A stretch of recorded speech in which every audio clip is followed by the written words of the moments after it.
Very good morning children. तो जल्दी से हम रिकैप करेंगे आज the missile man of India lesson का। तो हमने क्या देखा था पहले पैराग्राफ में कि यहाँ पे मैंने बोला था आपको चार्ट बनाने के लिए ऐसे अपने स्कूल में, तो मैंने भी बनाया है आपके लिए। तो जल्दी से रिकैप करेंगे। तो हमने देखा था APJ अब्दुल कलाम। मैंने APJ ए के लिखा है यहाँ पे, ए के लिए अव्वल आखिर, जैनुल आबदीन अब्दुल कलाम। उनका पूरा नाम था डॉक्टर APJ अब्दुल कलाम। तो उनका जन्म कब हुआ था? 15 अक्टूबर 1931 में हुआ था। कहाँ हुआ था? रामेश्वरम में। और रामेश्वरम कहाँ पे? तमिलनाडु। TN लिखा है मैंने यहाँ पे, तमिलनाडु। और बहुत ही गरीब परिवार था, पुअर फैमिली। उनके फादर का नाम जैनुलाब्दीन था, मदर का नाम आशी अम्मा था। जो फादर थे वो एक बोट ओनर थे और इमाम भी थे। बोट ओनर होके वो क्या करते थे? फेरीड हिंदू पिलग्रिम्स, फेरीड यानी कि हिंदू पिलग्रिम्स जो वहां पर आते थे रामेश्वरम मंदिर पे, उनको बोट में लेके जाते थे। और फिर वो क्या है, 11th प्रेसिडेंट ऑफ इंडिया बने। कौन सा साल? 2002 से लेके 2007 तक 5 साल उन्होंने प्रेसिडेंट रहे हमारे। और यंग एज में ही, बहुत ही कम उम्र में ही, वह अपने फैमिली को सपोर्ट करने के लिए क्या बेचते थे? टैमरन सीड्स और न्यूज़पेपर। इमली के जो बीज होते हैं वो, और न्यूज़पेपर बेचते थे। ठीक है ना बच्चों? तो ये जो है पहला पैराग्राफ आपका जो है, मैंने रिकैप कर दिया है। ठीक है ना? उसके बाद में हमारा सेकंड पैराग्राफ में क्या बोल रहे हैं कि उनकी पढ़ाई के बारे में बता रहे हैं कि उनका स्कूल, उनका कॉलेज क्या है करके। तो ये है, आप ऐसे ही कुछ बनाइए, तो नोट कर लीजिए। तो हम लोग अगला जाएंगे। ठीक है ना बच्चों? नेक्स्ट। नेक्स्ट उनके स्कूल के बारे में, वो कौन से स्कूल में पढ़े थे?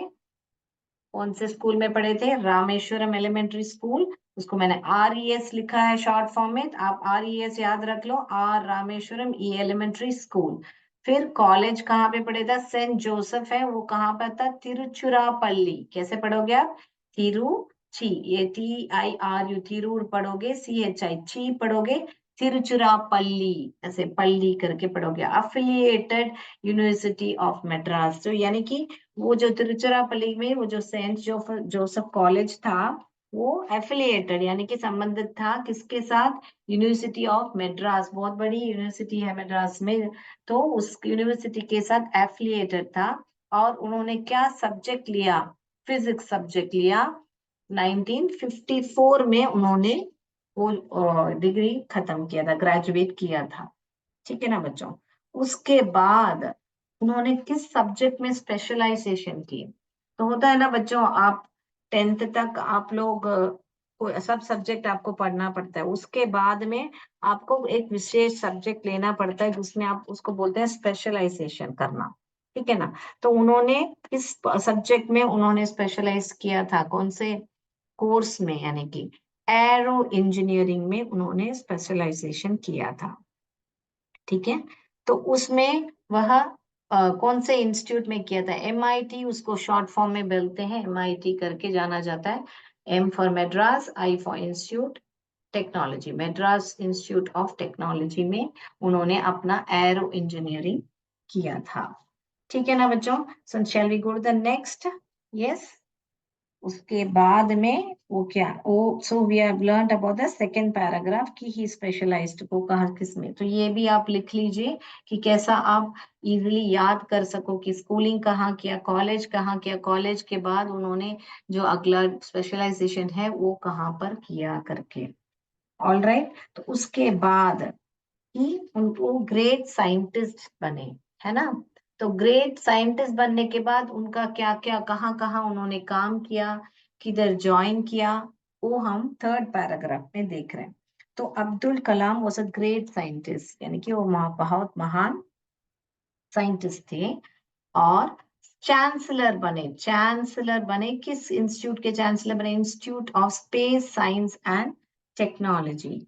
तो institute of space science and technology के चांसलर बने, और यानी चांसलर यानी कुलाधिपति बने। सो इंस्टीट्यूट ऑफ भारतीय अंतरिक्ष विज्ञान एवं प्रौद्योगिकी संस्थान के कुलाधिपति बने वो, ठीक है। Then he worked in the defence research and development organisation, उसको शॉर्ट फॉर्म में क्या बता रहे हैं हम लोग, DRDO। कौन सा ईयर में था, 1958 में, ठीक है ना। तो वह देन ही जॉइंड, उसके बाद वो और कहाँ ज्वाइन हुए, इसरो में, Indian space research organisation, ISRO में 1963 में उन्होंने ज्वाइन किया था।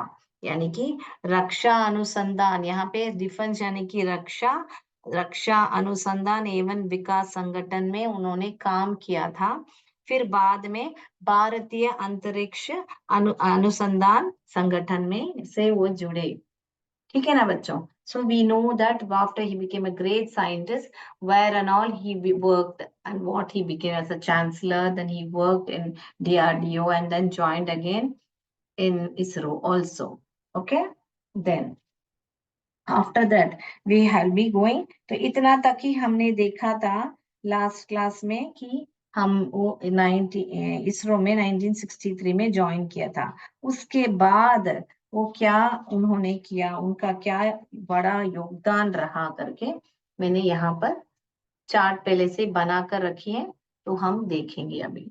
तो सिग्निफिकेंट कंट्रीब्यूशन यानी कि महत्वपूर्ण योगदान उनका जो है, सिग्निफिकेंट कंट्रीब्यूशन करके उनका जो है अभी पढ़ेंगे। He made significant page number 36 निकालिए बच्चों।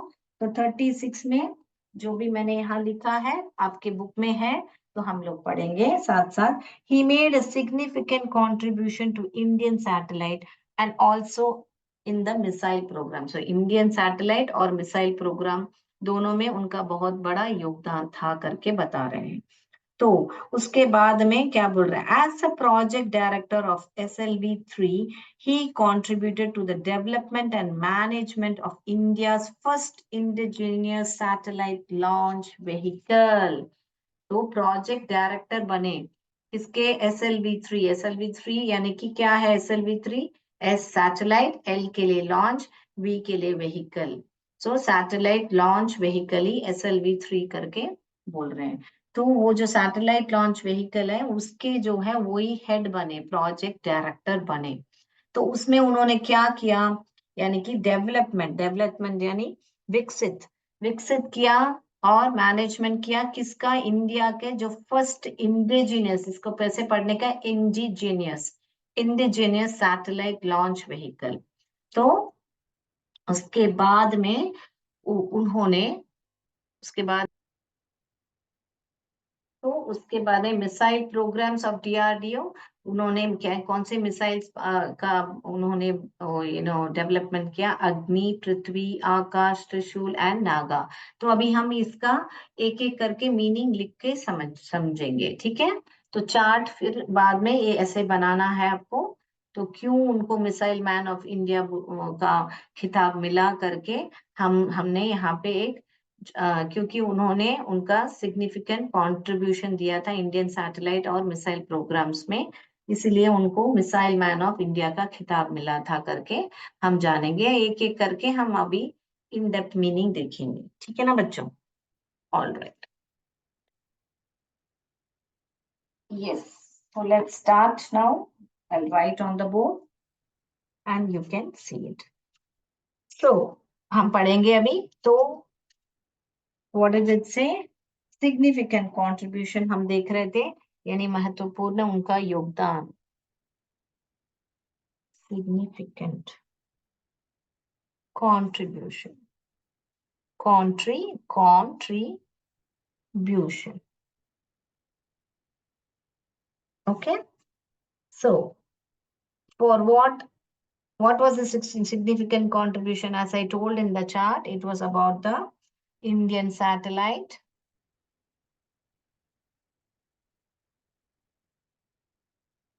इंडियन सैटेलाइट, और उसके बाद में and also missile program, yes, and also missile program, significant contribution यानी कि महत्वपूर्ण योगदान। ओके, महत्वपूर्ण योगदान। इंडियन सैटेलाइट यानी कि उनको भारतीय उपग्रह, भारतीय उपग्रह। Okay, so Indian satellite. We'll first try to understand the meaning and then we will go to the next. Okay, then missile program. Missile यानी कि प्रक्षेपास्त्र,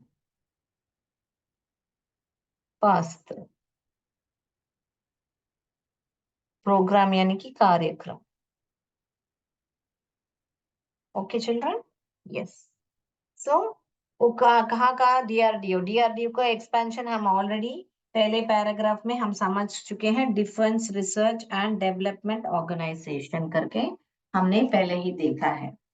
ओके, सो उसमें उसके बाद क्या बता रहे हैं, उसके बाद में तो उसका मतलब क्या हुआ, यानी भारतीय उपग्रह बनाने और साथ ही डीआरडीओ, भारतीय उपग्रह बनाने में और साथ ही डीआरडी के प्रक्षेपास्त्र कार्यक्रम में उनका महत्वपूर्ण योगदान था रहा करके बता रहे हैं। ठीक है, उसके बाद क्या बता रहे हैं, एज अ प्रोजेक्ट डायरेक्टर, तो प्रोजेक्ट डायरेक्टर तो किसके प्रोजेक्ट डायरेक्टर थे, SLV-3। SLV-3 तो मैंने बोला है सैटेलाइट लॉन्च व्हीकल करके, मैंने अभी आपको वहां चार्ट में देख के बताया था। तो वह प्रोजेक्ट मैनेजर डायरेक्टर थे। सो परियोजना यानी कि सब प्रोजेक्ट डायरेक्टर है, वही बड़ा हेड होता है, वही पूरी योजना बताएगा कि क्या कैसे क्या करना है करके, वही सभी पूरा जो आपका जो प्रोग्राम है वही लीड करेंगे। ओके, सो प्रोजेक्ट डायरेक्टर, निर्देशक, परियोजना निर्देशक, योजना। Okay, so he was the project director of what, SLV-3। Okay, so then what they are saying, project director of SA, he contributed to the development and management, contributed, project director बन के क्या किया उन्होंने, ही development, contributed ये यहाँ पे है ना कॉन्ट्रीब्यूशन, वही कॉन्ट्रीब्यूटेड टू द, क्या है, डेवलपमेंट यानी विकसित, development and contribution, development and management, development and management, management of the, management of India's man, ये दोनों किसके बोर्ड दिख रहे हैं यहाँ पर, हाँ। सो इंडियाज, इंडियाज फर्स्ट इंडिजिनियस, कैसे पढ़ने का, इंडियाज फर्स्ट इंडिजिनियस सैटेलाइट, यानी कि इंडिजिनियस यानी कि स्वदेशी जो है। यस, तो वो क्या किया उन्होंने, उन्होंने बोर्ड दिख रहा है, यस, विकसित और संचालन, मैनेजमेंट यानी कि संचालन में उन्हें कॉन्ट्रीब्यूटर, ऑलरेडी हमने पढ़ा है योगदान। ओके, सो योगदान किया क्या, तो यहाँ पर क्या बता रहे हैं, इन इंजेक्टिंग रोहिणी सैटेलाइट, इन इंजेक्टिंग, तो इन इंजेक्टिंग यहाँ पे ये लिख रही हूँ, इन इंजेक्टिंग क्या है, इंजेक्टिंग रोहिणी सैटेलाइट,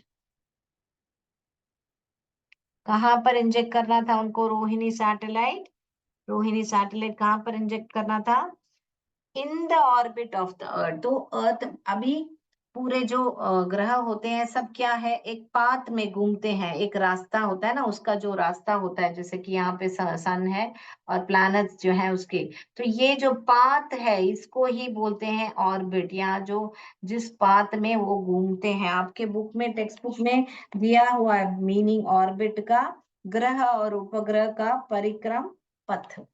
जो परिक्रम यानी कि वो जो राउंड राउंड जाके अराउंड द सन घूमते हैं ना, वैसे जो है उसको ही बोलते हैं ऑर्बिट। ठीक है ना बच्चों?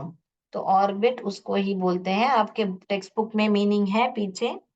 ठीक है ना? तो इसका मतलब क्या हुआ, क्या बोलने का मतलब है कि SLV3, SLV3 जो है उसके परियोजना और निर्देशक के रूप में उन्होंने, क्योंकि वही प्रोजेक्ट हेड थे, डायरेक्टर थे ना, तो निर्देशक के रूप में क्या हुआ, उन्होंने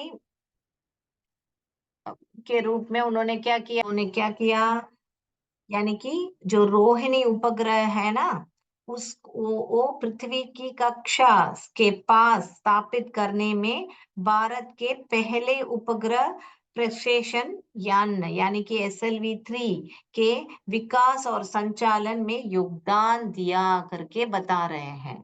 ठीक है ना बच्चों? तो विकसित और संचालन डेवलपमेंट, उसका डेवलपमेंट और मैनेजमेंट करने के लिए उसका उनका बड़ा ही योगदान था, कंट्रीब्यूशन था करके बता रहे हैं। ठीक है ना बच्चों?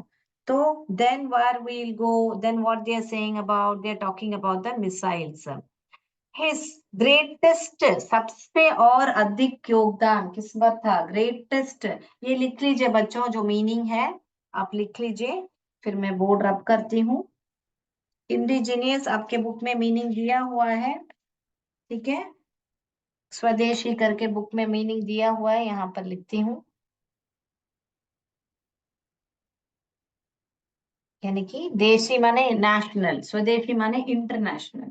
सो international indigenous satellite, international, India first international satellite था। ठीक है ना बच्चों? लिख लिया बच्चों? मैं बोर्ड रब करूं? ऑल राइट, मैं बोर्ड रब करती हूँ।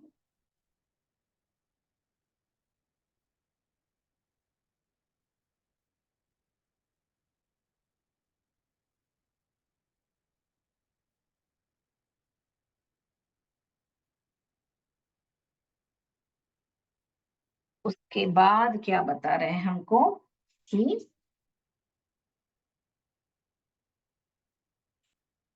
क्या बता रहे हैं, हिज ग्रेटेस्ट कंट्रीब्यूशन, वापस सबसे अधिक महत्वपूर्ण, सबसे बड़ा कंट्रीब्यूशन क्या था? ग्रेटेस्ट कंट्रीब्यूशन, ग्रेटेस्ट कंट्रीब्यूशन क्या था उनका? It was in the field of missiles, field of, कौन से क्षेत्र में था? Field of missiles. So missiles में था। कैसे कैसे मिसाइल्स बनाए उन्होंने? अग्नि, पृथ्वी, आकाश, त्रिशूल, नागा, 5 मिसाइल्स हैं वह डेवलप, तो उन्होंने ही उनका डेवलप किया। डेवलप्ड बाय हिम, यहाँ पे हिम किसको रेफर कर रहा है? अब्दुल कलाम जी को रेफर कर रहा है। तो ये सब जो मिसाइल्स हैं उन्होंने ही डेवलप किया था। सो विकसित किया था, यानी डेवलप किया था। ठीक है, फिर अगले लाइन पे जाएंगे हम लोग। For his work of development of ballistic missile, तो ये जो डेवलपमेंट किया किस मिसाइल को? Ballistic missiles and launch vehicle, and launch vehicle technology, vehicle technology, technology यानी कि जो टेक्निक है, इसीलिए उनको ये जो है मिसाइल मैन ऑफ इंडिया करके, the missile man of India का खिताब मिला, क्योंकि उनका जो इतना बड़ा योगदान था मिसाइल्स पे और वो सैटेलाइट पे, तो इसीलिए उनको इतना बड़ा खिताब मिला, the missile man of India. Yes, technology यानी तकनीकी होती है।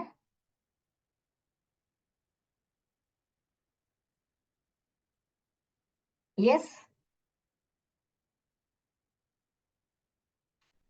Missile man of India the title पे हम आ गए हैं, आपको लिखना है, लिख लीजिए ताकि आप easily you will know how you will have to write.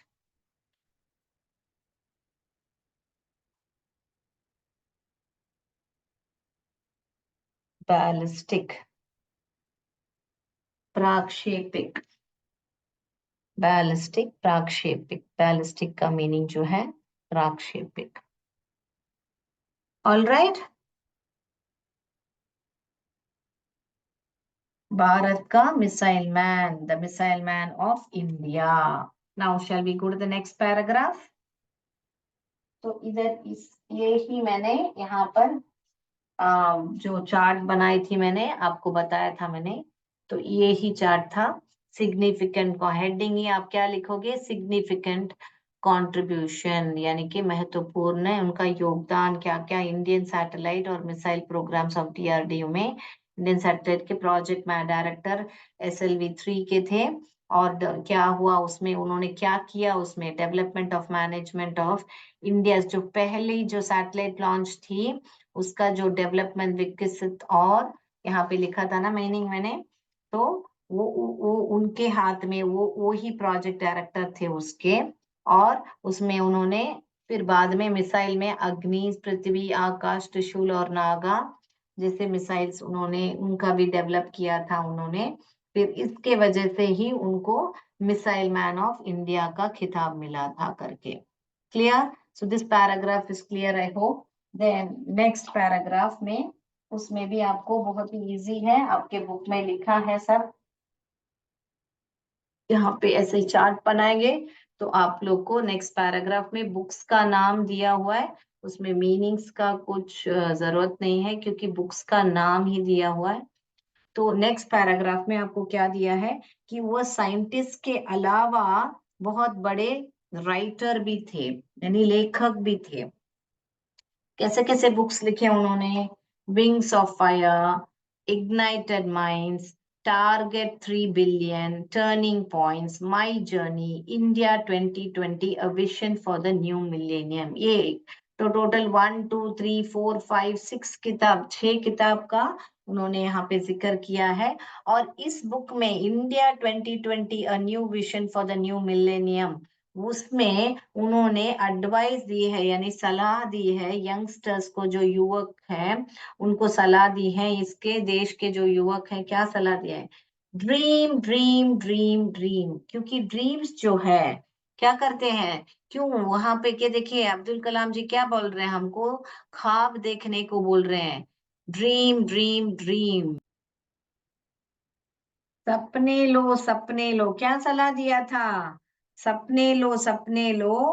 क्यों सपने लेने का, क्योंकि सपने जो है सच, क्या है, सपने जो है सच में परिवर्तित होते हैं और सोच का परिणाम कर्म है करके बताया था। See that is what in English it says, dream dream dream, then your dreams will transform, परिवर्तित होंगे इनटू, किसमें, इनटू सोच, थॉट्स यानी कि सोच, एंड जो थॉट्स है वापस किसमें बनते हैं, रिजल्ट इन एक्शन। जो थॉट्स है वो परिणाम कर्म है करके बता रहे हैं। जो सोच, सोच थॉट्स यानी कि सोच, तो यहाँ पर वही मैंने यहाँ पे लिख के रखा है, ठीक है। फिर बाद में क्या पैराग्राफ में बता रहे हैं कि गवर्नमेंट ऑफ इंडिया, जो गवर्नमेंट ऑफ इंडिया है भारत सरकार ने उनको क्या क्या पुरस्कार दिया था।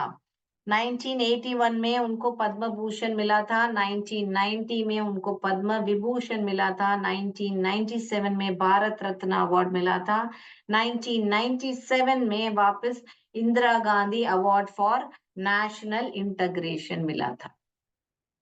तो ये सब जो है अवार्ड्स उनको भारत सरकार ने, गवर्नमेंट ऑफ इंडिया ने दी थी। तो ऐसे भी आप चार्ट बना के रख सकते हो। तो हर एक पैराग्राफ का मैंने ऐसे चार्ट्स बनाए हैं ताकि आपको ये जो लेसन है पूरा आपको इजीली याद आ जाए, ठीक है। ये 6 बुक्स आपको बाय हार्ट करने पड़ेंगे, उनका बुक्स का नाम। उसके बाद में एक बुक में उन्होंने जो युवा है, जो यंगस्टर्स हैं उनके लिए क्या एडवाइस है करके उन्होंने सलाह, एडवाइस यानी कि सलाह दी है करके यहाँ पे लिखा है कि सपने लो सपने लो, सपने सोच में परिवर्तित होते हैं और सोच का परिणाम कर्म है करके उन्होंने बताया था। ठीक है ना बच्चों। तो अगले लास्ट पैराग्राफ में जाएंगे हम लोग। डॉक्टर कलाम, डॉक्टर कलाम, उसके बाद में क्या लिख रहे हैं, डॉक्टर कलाम पास्ट अवे, उसके बाद में डॉक्टर कलाम जो है गुजर गए थे करके बता रहे हैं। यस, डॉक्टर कलाम गुजर गए थे,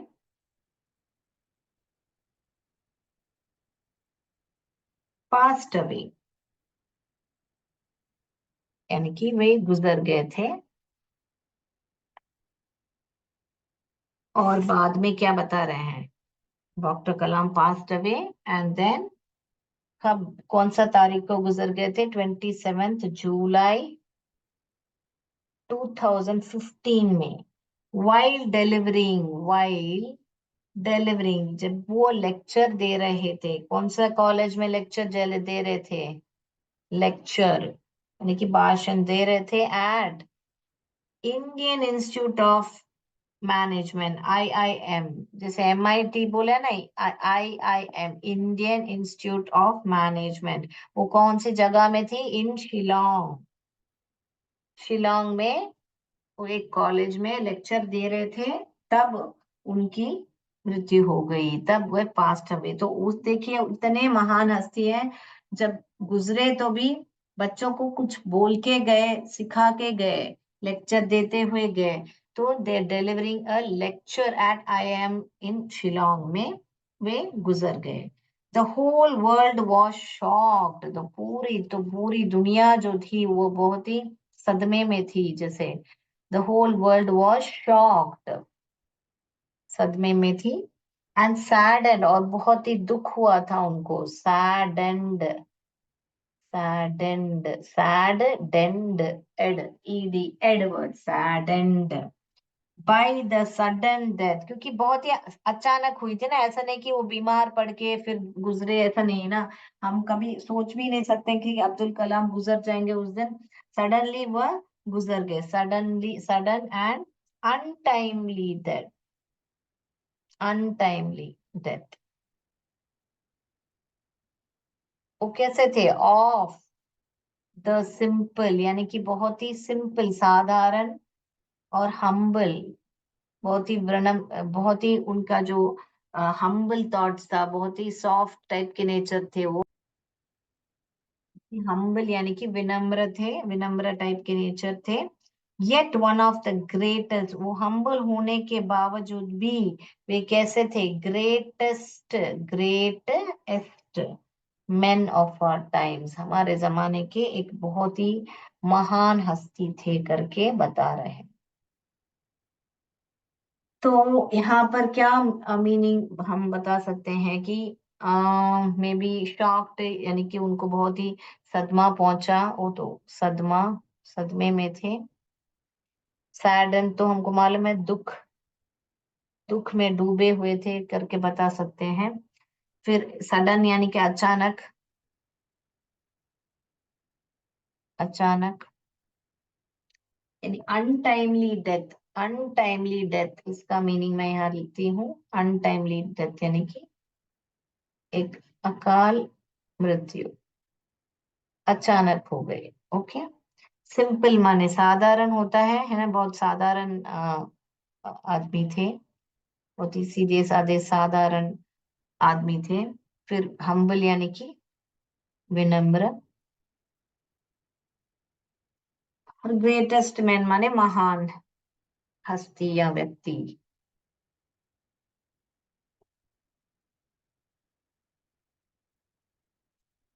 महान व्यक्ति। ठीक है ना बच्चों। यस।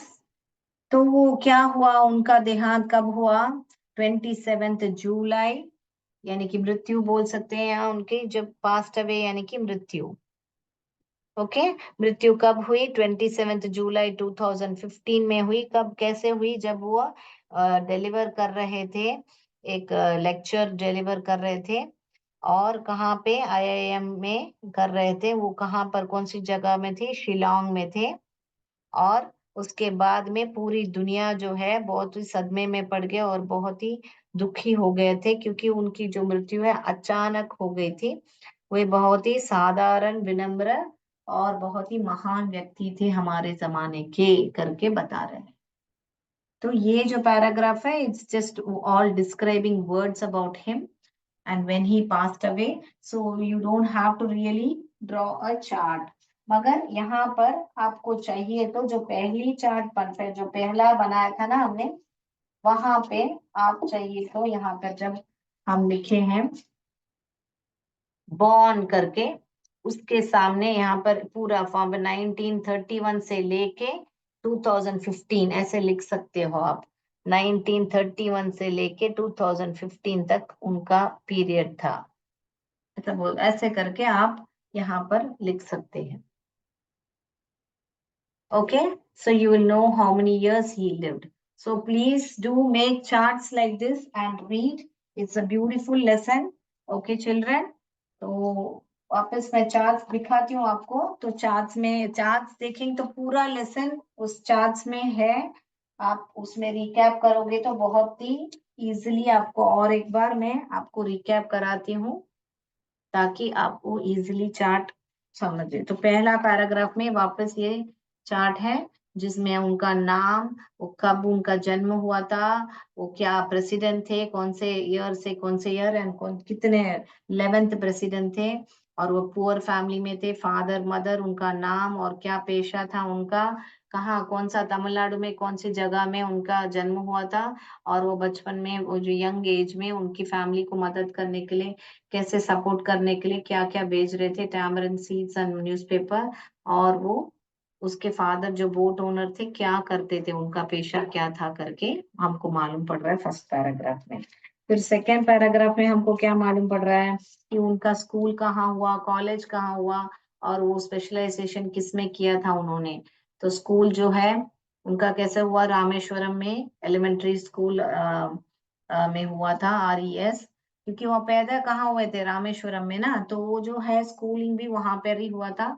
फिर कॉलेज सेंट जोसेफ में था, फिर उन्होंने एरो इंजीनियरिंग स्पेशलाइजेशन की MIT मद्रास में, कॉलेज में उन्होंने फिजिक्स ही मेन सब्जेक्ट लिया था।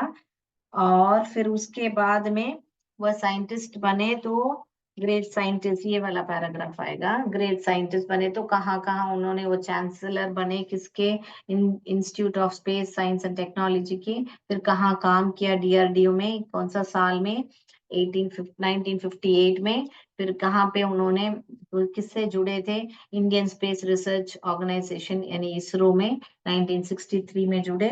उसके बाद में उनका जो योगदान हो रहा, महत्वपूर्ण योगदान रहा, किस फील्ड में रहा, और क्यों उनको वो खिताब मिला मिसाइल मैन ऑफ इंडिया, क्योंकि वो प्रोजेक्ट डायरेक्टर बने SLV-3 लॉन्च के। और फिर वहां पे मिसाइल प्रोग्राम्स क्या क्या बनाए थे, अग्नि जैसे मिसाइल सब उन्होंने, अग्नि, पृथ्वी, आकाश, त्रिशूल, नागा जैसे मिसाइल्स उन्होंने बनाए थे, डेवलप किए थे माने।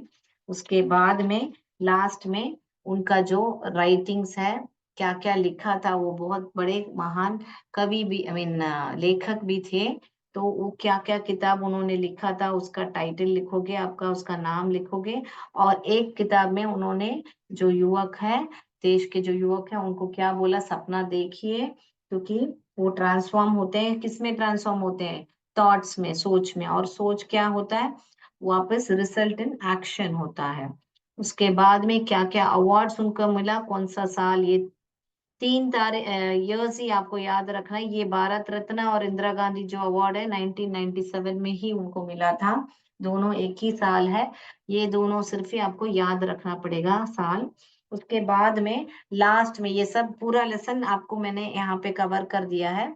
लास्ट में उनकी जो मृत्यु हुई 27 जुलाई 2015 में हुई थी, और कब हुई, कहाँ हुई थी, शिलोंग में, IIM मद्रास में। उसके बाद में लेक्चर देते देते उनकी मृत्यु हो गई थी, और पूरी दुनिया जो है शॉक हो गई थी और बहुत दुखी थी। और क्यों, वो कैसे थे, कैसे इंसान थे, वैसे वहाँ व्यक्ति थे, बहुत ही सिंपल और हम्बल, और बहुत ही महान थे, greatest man of our times करके बता रहे हैं। बहुत ही बढ़िया लेसन है। तो आपको मैं आपको इसरो दिखाती हूँ, और आपको मैं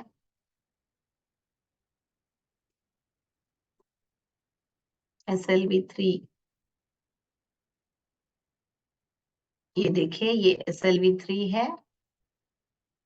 ओके, नेक्स्ट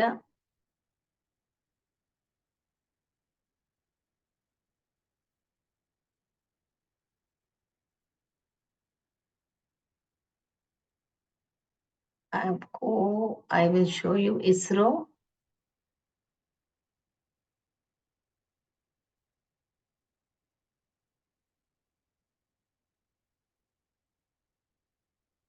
Yes, so